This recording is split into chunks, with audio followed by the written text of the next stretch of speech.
Good morning. This is Reverend Chris Scrivens from Community Presbyterian Church of Chester, New Jersey, and this is the Sunday worship service for the third Sunday of Easter, Sunday, April 26th, coming to you from a secret, undisclosed worship location just off of Route 80, exit 19, south at the junction for 519. I want to begin with a gospel reading from, the Gospel according to Luke, beginning in chapter 24.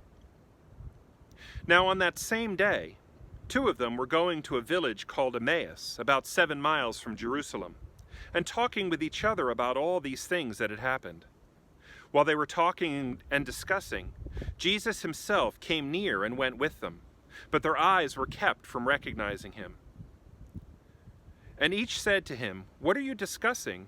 And he said to them, "What are you discussing with each other while you walk along?" They stood still, looking sad. Then one of them, whose name was Cleopas, answered him, "Are you the only stranger in Jerusalem who does not know these things that have taken place there in these days?" He asked them, "What things?"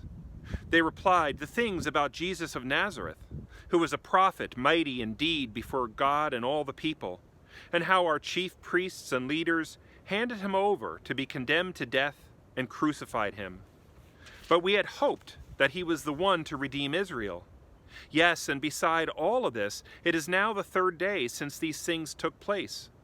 Moreover, some women of our group astounded us. They were at the tomb early this morning, and when they did not find his body there, they came back and told us what they had seen in a vision of angels who said that he was alive. Some of those who were with us went to the tomb and found it was just as the women had said, but they did not see him." Then he said to them, "Oh, how foolish you are, and how slow of heart to believe all that the prophets had declared. Was it not necessary that the Messiah should suffer these things and then enter into his glory?" Then beginning with Moses and all the prophets, he interpreted to them the things about himself in all the scriptures. As they came near the village to which they were going, he walked ahead as if he were going on. But they urged him strongly, saying, "Stay with us, because it is almost evening, and the day is now nearly over." So he went to stay with them. And when he was at table with them, he took bread, blessed it, and broke it, and gave it to them. Then their eyes were opened, and they recognized him, and he vanished from their sight. They said to each other, "Were not our hearts burning within us while he was talking to us on the road, while he was opening the scriptures to us?" That same hour they got up and returned to Jerusalem, and they found the 11 and their companions gathered together. They were saying, "The Lord has risen indeed, and he has appeared to Simon." Then they told what had happened on the road, and how he had been made known to them in the breaking of bread. Brothers and sisters, this is the word of God for the people of God. Thanks be to God. This road to Emmaus story is one that's very familiar for most of us. It's a common children's message or Sunday school message, and even people who haven't been regular churchgoers, when they start to hear the story, they say, the story about the two disciples on the road. Roads are important. Roads were very different back then than what we're used to today. You know, we see a pothole or a bump in the road, or heaven forbid some construction that would detour us, and we start complaining. We get frustrated, we get out of sorts. Our journey's going to take longer than we thought. It's happened to all of us. It happens to me all of the time. For most of us, I think, the journey is just an inconvenience to get to where we want to go. For us, it's the destination, it's the end result, it's what we're after that's so important. And I think that's just a product of the times we live in, the society we live in, the relative abundance that we enjoy each and every day. But these disciples, going on this journey, we have to remember the time and the place. According to the scriptures, this is the very same day that the Marys and Peter came back from going to the tomb. It's the same day as that first Easter Sunday. Imagine that. Imagine going through that incredible time of upheaval. That time of things changing so rapidly that you don't quite know what to make of them. And they keep changing. I always tell people I love the cycle of Holy Week leading up into Easter, from that triumphal entry into Jerusalem, which for a lot of people in Jerusalem was kind of confusing. For the disciples, it sort of made sense, and there's also a sense in which the disciples were kind of used to being thrown for a loop by Jesus. They were used to strange things happening, not quite understanding everything that's going on. So they were going with the flow. Thursday, Maundy Thursday, they celebrate the Passover meal together. This incredibly important and meaningful meal for them as individuals, but also for them as a culture. For the Jews as a people in the broadest sense of the word, this was an incredible time of remembrance, of celebration of sorts, celebrating the Passover, that time when God drew so closely to them, at a time when they had been enslaved in Egypt, as a race, as a people, enslaved for 400 years. And God, through many mighty and strange deeds, saw to their release from Egypt. The Passover celebrates the angel of death passing over God's faithful ones, the ones who were willing to say, yes, I am his, and mark their doorposts and their lintels with the blood of the sacrificial lamb, so that death would pass them over. So they celebrate this event that took place so long ago. An incredible time of togetherness, of unity as a people, not just the people in the upper room, not just the Jews as a race, those in Jerusalem who came to the holy city to celebrate, but as a people with a long and rich history, a people that are so steeped in their history and in their culture that is an integral part of their identity. So they celebrate that, and they're celebrating with Jesus, which is a wonderful thing, but as they're accustomed to doing things with Jesus, got a little weird at the end with the breaking of bread and the shedding of blood. Good Friday, the next day, it was a whirlwind. They could hardly tell what was happening and where. There was fear for their own lives. There was certainly fear for Jesus, wondering how this could be happening. From less than a week ago, people were throwing down palm branches and cloaks to line the dusty road so Jesus could ride in triumphantly. And soon he's being flogged and nailed to a cross.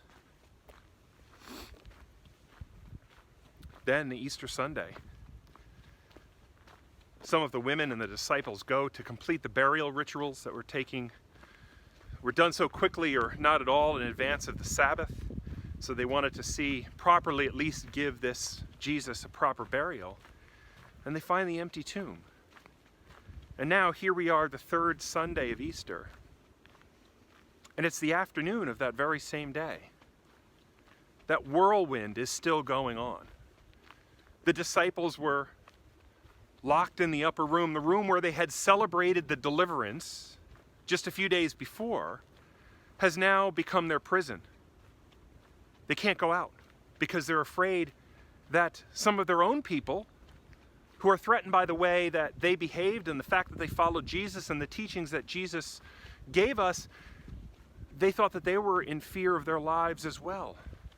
So what had gone from a place of sanctuary and celebration and wrapping their arms around their own culture and the fact that God is with them in all things, that very same place becomes a hiding place for them. So in the story today, two of the disciples, Cleopas and another disciple, decide that they're going to take a walk. They're going to hit the road. What's in Emmaus? We don't know. It's outside of Jerusalem, about 7 miles away, 2 to 3 hour walk. Maybe they just needed time for themselves. Maybe they just needed time to process. Maybe they just needed time outside of the craziness of the city, which is probably crazy at the best of times, but is a different kind of crazy right now. They probably felt safe leaving because they weren't among the 12. They weren't quite so recognized as Jesus' followers, but they were in fact his disciples. They were part of his follower group. But I think they just needed time to process. They needed to get away and think. That's a big thing for us, is processing. That's a kind of a modern term for an age-old concept, that sometimes you just need to stop. You need to find a break. You need to find a place where you can go to think about things. Sometimes action and change and difference and confusion and fear come at us so rapid fire. We don't have a chance to process on the run. Some of us are better at it than others. Some of us are terrible at it. But we all need time to get away and process. And this was that for Cleopas and the other disciple. Despite perhaps the dangers of leaving, perhaps despite the dangers of the road, they were together, they were with each other, and they just needed to get away. Today I'm out in God's creation. Things are renewing themselves all around, as they do every year. There's no surprises here. But there are beautiful little violets coming up. There are green things of all sorts bursting through the dark and cold-looking ground. There are the tracks of young deer in the path on the road that I'm taking. Leaves are starting to unfold on the shrubbery and indeed on some of the trees themselves. The ones that get the sun the most are warming up to the point where they can start to blossom again. It's weird being out here, being in this place of change that's normal and beautiful and anticipated and relished, and thinking that the world is in such turmoil, because it is.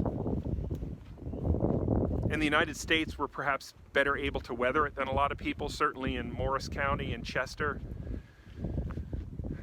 It's really not that much more than an inconvenience for a lot of people. There are certainly people suffering. There are many people suffering economically, people suffering with the disease, people suffering in many ways. But out here, it doesn't feel like it.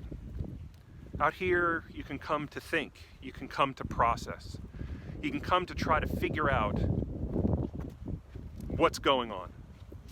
What does it mean for us? And I think that's what the disciples were doing.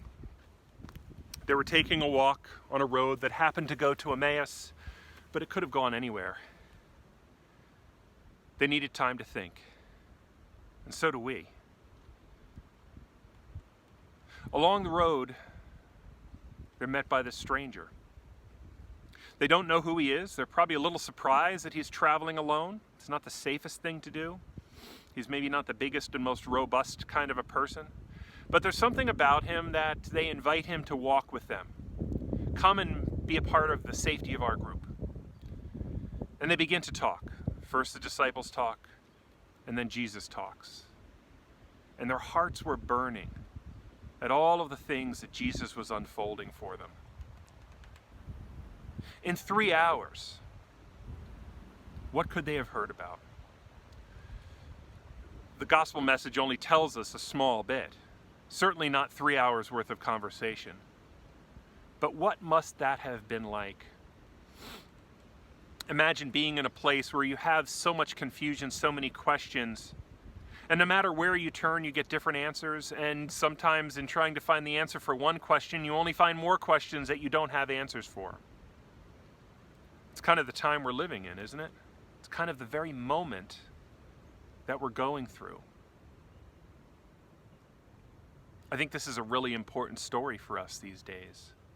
It's a really important story for us right now at this moment.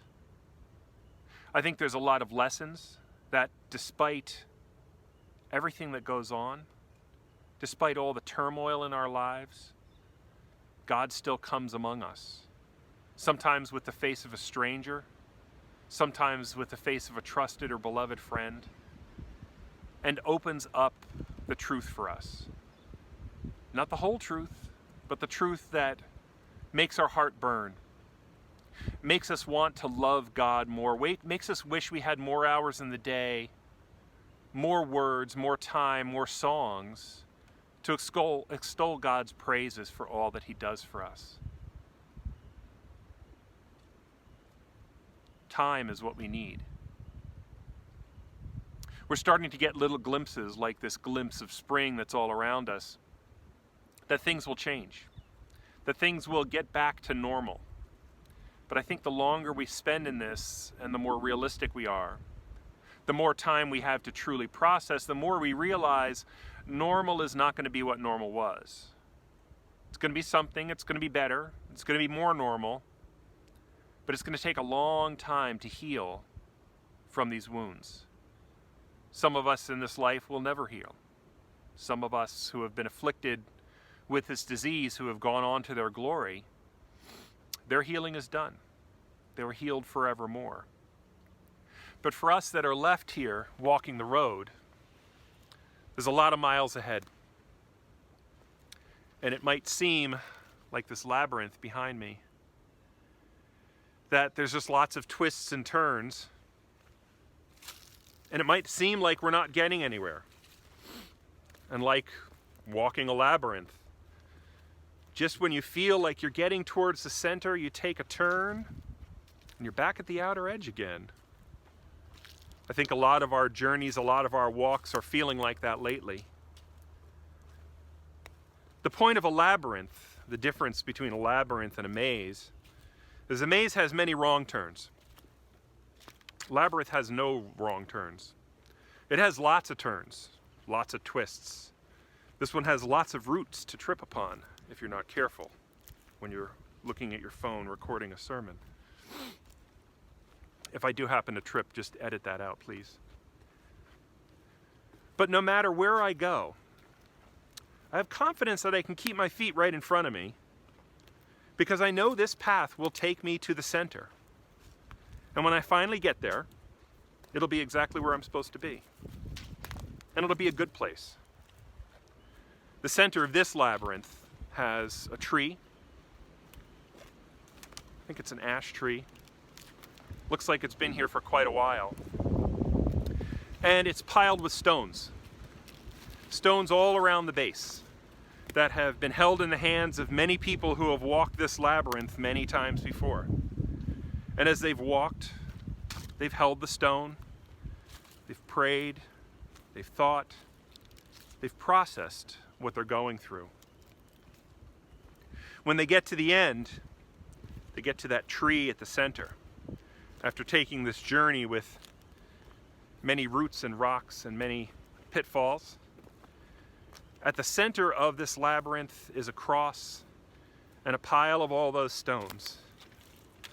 We're confused, hopeful disciples for many, many years have taken this same path to go on this same journey, to get to this same place, to process and realize, come to grips with, that at least for the moment, at least for this very moment, this one moment that we need worry about right now. And I think that's something we need to stick with, because if we worry about too many things, if we worry about too much of the big picture, we'll go crazy.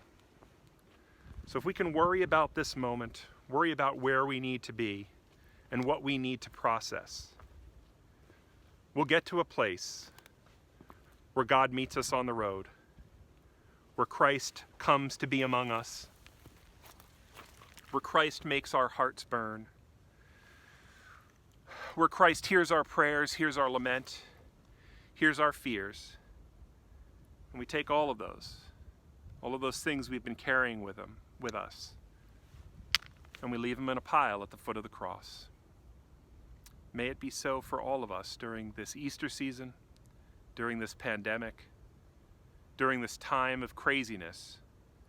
Remember that Christ will come among us in one form or another and make our hearts burn for him. Amen.